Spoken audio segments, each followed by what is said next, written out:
नमस्कार। आज मु प्रस्तुति करी ओडिशार ऑथेंटिक पिठा पोड़ पिठा आ से पुणी चूली रे कहीं मो ससुरंगर फरमाइश अच्छी कि आज मते चूली रे तैयारी पोड़ पिठा खाइबा को देबे।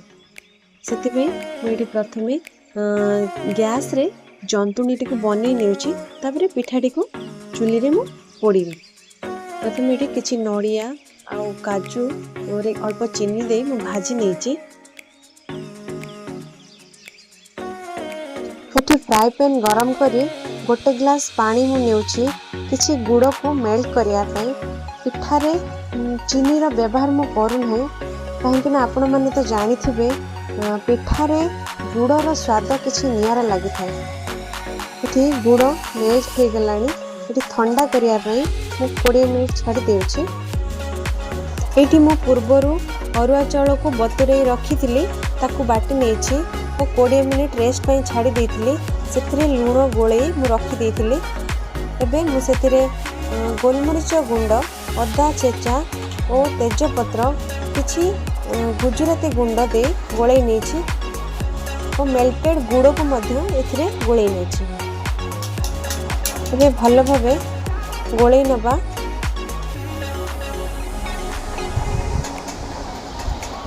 सेथिरे मु भाजी की रखी नड़िया और काजू को मिसई देछि और किछि कोरा नड़िया मध्य दे देछि और भलो भाबे गोलाई नेउछि। पिठाटी भलो भाबे फुलिया पई मु इठी गोटे चामच खाइबा सोडा ऐड करूछि और भलो भाबे गोलाई नेउछि। एबे चलंतु जंतुणी प्रस्तुति करबा। मु गोटे कढ़ाई रे 2 चामच गुआ घिओ नै जाइछि। गुआ घिओ गरम होला परे रखिथिबा आण को मु कढ़ाई रे दे देले। एबे धीरे धीरे जंतुणी को चलाउची। देखंतु किछि समय परे जंतुणी टिके टाइट हे आसुची। एपरी कले जंतुणी बनैया को टिके टाइम लागिबो किंतु पिठा पूरा पूरी नरम हेबो।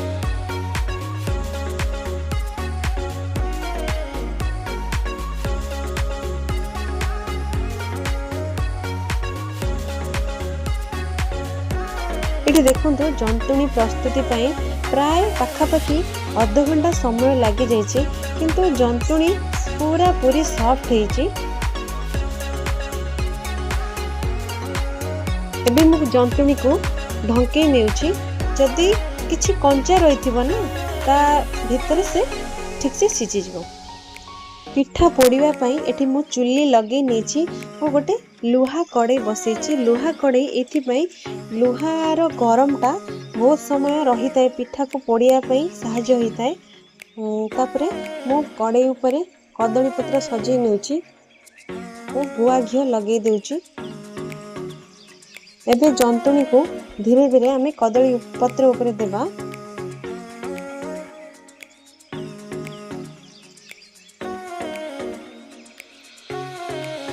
एबे संपूर्ण भावे जंतुणी को मु दे देछि और ऊपर किछि गुआ घिओ को लगे दउछि।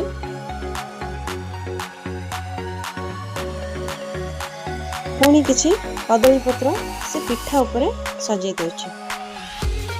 आगरो किछि घसी निया को मु प्रस्तुति करी रखिथिले पिठा ऊपर देबा पई। देखंतु से घसी निया को मु कदली पत्र ऊपर भलो से चारि पट दे देले। पिठा बसिबा प्राय 2 घंटा हो गलानी। एबे संपूर्ण भावे घसी निया भी लिभि जाइए। धीरे धीरे पिठा को काढ़ुचे। देखो पिठा केते बढ़िया भावे पोड़ी होइचे। मु यार बैक साइड भी देखौचे। पत्र तो बहुत पोड़ी जाइए लगुच जमी पिठा बहुत पोड़ी जाइए किंतु पिठा सेमती पोड़ीनी जेतिकी पोड़ी हवा कथा ठीक से पोड़ी जाइए। जेहेतु कदली पत्र लेयर मु बहुत मोटा कर देइथिली सेति पिठा ठीक ठाक पोड़ी जाइए और देखिबा को भी बहुत सुंदर लागुचे। पिठा भी संपूर्ण भावे नरम होइछि। आशा करूची आपण माननको ई पिठार रेसिपीटी भल लागे और देखिबा को भी बहुत बढ़िया लागुचे। मु भाबुची आपनको बहुत भल लागुथबो। देखंतु पिठा बहुत नरम होइछि।